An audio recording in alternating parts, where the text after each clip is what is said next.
So my dad, in his 40s, when he was in high school, he was a gearhead, always working on Model Ts and Model As.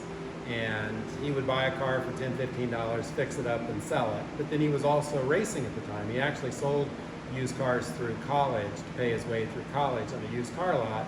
Got his teaching degree, he was to be a shop teacher, and he realized he'd have to take a pay cut from his racing and his car lot to become a teacher, and so he actually borrowed $300 from my mom to get started. But the collection really started with Bill's passion for old speed equipment. He'd find somebody local that had a four-banger that had some crazy head on it that didn't work anymore, and it was stuffed in the corner. And so he'd buy it from them when it was worth what it was worth, a beer can. You know, it wasn't worth anything. Yes. As a racer, anytime you're not racing, your last campaign is not what you're interested in. Sure. You're working on making it better for the next one. So through time, he actually collected interesting speed heads, and he had his private collection that we had in our sales store. And then it just kind of evolved from there. He was always interested in pedal cars and racing toys, just because of what the endeavor was for manufacturers to go create those things as part of car culture. He never had a pedal car growing up because, you know, we were kids of humble beginnings, and he was as well. He kind of made up for it with lost time here. He sure did. With the number of pedal cars that he has. But the collection has evolved so that we have collections now within collections. Like we have, in the 50s, the car clubs were organized mostly by the local police department to keep them under control. Well, all the club plaques that were issued, we have thousands of club plaques in a club plaque collection. We have a collection of hot rod music that you saw down on the first floor, and the guitars that are related to those, and those all tie back to cars. You know, you look at that wall, there's probably only 5 songs on that wall that you'd like to listen to, but you know, there's 200 record albums, long play records. I have to explain that to my daughters. That was actually a thing. LP. An LP, Yeah. a long play 33 record. Clay, excuse me, but you didn't bring up the museum on Van Dorn. Everybody thought that was such a big deal that you could never replace it. Yeah. And here we are today. Yeah, we moved into this building in 2001. Yes. So we actually made the decision as a family to create a nonprofit organization. So the desire was to keep these objects together in perpetuity. And so our family has ensured that the collection stays together. Because there's been some incredible collections, car collections that have amassed over time. And the sad day is when they go to auction. Yes. And That so- has happened too many times. Too many times. Because Yes. the passion and the effort to put it together is what it's all about. The thing we learned early on is while we love all these objects, especially the speed equipment, what's really fascinating is the human story. You know, who was doing what and why were they doing it? Sometimes Yes. successful, sometimes unsuccessful. But it's the people that make it interesting. That's right. You know, it's not the objects. I mean, the objects, yes, they're cool, but it's the people and what they were trying to do that really resonates with our team. And so when we go through the museum, we're always telling the human story, the people story of who was trying to do what and were they successful or not. And my dad, he initially just tried to collect things from people that he respected and people that he worked with. You know, starting a speed shop in 1952, we're the oldest surviving speed shop. We go back and look through the Speed Age magazines where they would give you a directory of all the speed shops coast to coast. Well, we're the only name that was in that directory in 52, 53 that's still here. You know, and that's a testament to Joyce, my mom, and Bill, because they ran the company. Yes. My 3 brothers and I, we grew up in the business. We were the urban farm kids because we went to work every day. We happened to live in the city. I worked in a warehouse, but it wasn't any different than my cousins that lived out on the ranch. You know, we had chores to do, and it was move hooker header boxes, not hay bales. So, but, you know, we all. Clay, what you're talking about here, when I bring guests up here to see it, I walk through this place and I recognize pieces that I was with your mom and dad. And just as you and I are chasing things together. Yeah. And what a neat deal. You talk about people that we've influenced and people who've done things. It's really a neat history that you and I have shared. And what's exciting right now is we're adding on to the museum, so we're adding 90,000 square feet because we have 150,000 now. So I mean, it's a big facility 150,000 square feet. right now, and we're adding 90,000. And we have so many objects in storage that we can fill the space. And it's not about the objects. Like, we've worked with Daryl Starber. Daryl had a great custom car museum down in Oklahoma. Well, Daryl is at the end, he doesn't know the path forward. Yeah. We were able to partner with him, and we moved 35 of his show cars up here, and they will be on display next spring. That's So we wonderful. were able to preserve what he created, because he was a master craftsman in the car rod and custom culture. Yep. Yes. And he created a Hall of Fame to honor the other builders like him that were so inspirational to all the young men. I mean, if you built a model as a kid, you built one of their cars. Yes. The Predicta, the Little Coffin, the Red Baron, all those cars are downstairs. And it just how many of us got engaged, first of all, with the car culture is when we were 10. And we Yes. were building a model. I think I built that red model car 5 times. And we have models that Daryl built downstairs, and he was more creative than I was because he would actually mix and match the parts. He'd take the bubble top off of something and put it on another car and stylize a plastic model. Well, I So didn't he have was that. customizing He was models. customizing models. That's great. And so we're able to take his Hall of Fame museum and move it to Lincoln. And we took his Hall of Fame and we're going to move it to Lincoln so that we can honor those pioneers that came before us with respect for all that they did. Yes. Well, Clay, I just have to say thank you very much.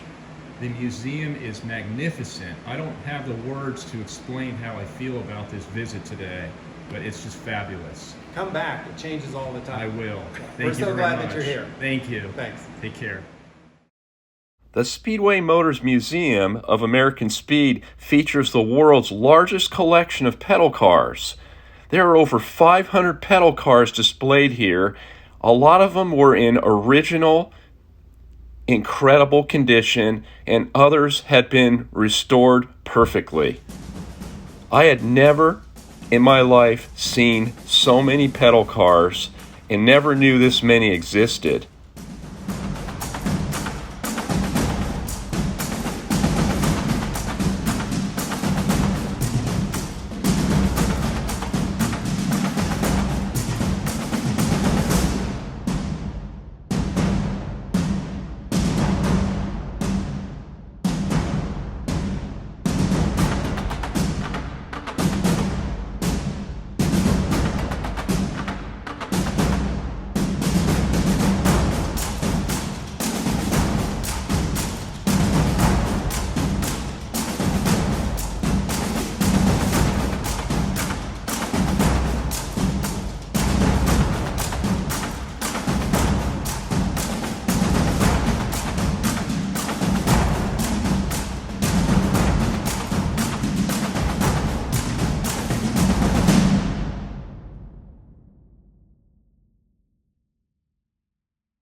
around talking with Clay Smith, and we're talking about Bill collecting the number 98s as one of the beginning toys, and also one of them that was new in the box. Well, this 98 here, I'm sure is the same car. So it represents the 98, the box that come in. Well, this was a Champion. Now there's an Agagenian as well in a 98.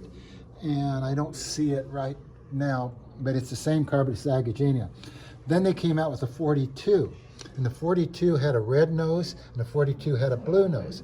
Very tough to find. I've got the red one, the blue one's, I'm still looking for it. There's another one down here somewhere. But the real neat one is this number 15 down here. You just don't find them. And I've been trying to find one for my collection for years. I've envied this toy here.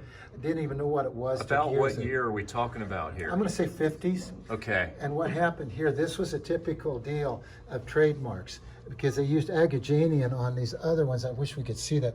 And so then they changed it to that Super Racer, but Champions on there. And that's the difference in them. And they made the same car in an electric car. This one here was a 21. These were electrics here inside of them. And these are actually, in my opinion, harder to find than the 42s and 98s. And this was made by Yokohama, I think is how you say it. And then they made the smaller ones too. But all these here, Japanese tin cars, racers. Oh, that's great. They're kind of, to me, they're very desirable. And it's something that Bill had here, and I added to my collection. I come down here and I get to this day, the 15, I think anybody that's a collector of this knows how rare that 15 is and what a treat it is to find it. Oh, this is amazing. What a collection. And this is It goes on and on and on. This is floor 3. We're on the top floor right here. Top floor.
And Tim, you might just kind of direct him through. This car was actually donated by the Petersons, so this was at the Peterson Museum. Was it? And their 200 mile an hour club is coming in November for a week event.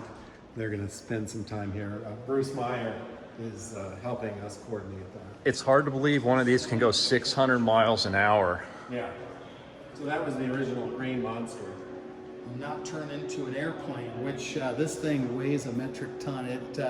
When we roll it in, we have to roll it in on plywood so it doesn't crack the floor tiles. It's Wow. that heavy. And Wow. Just an awesome beast. F4 Phantom fighter jet engine, and yeah, 600 plus miles an hour. That's amazing. Yes, that's a fun car. I would love to see that, Ron.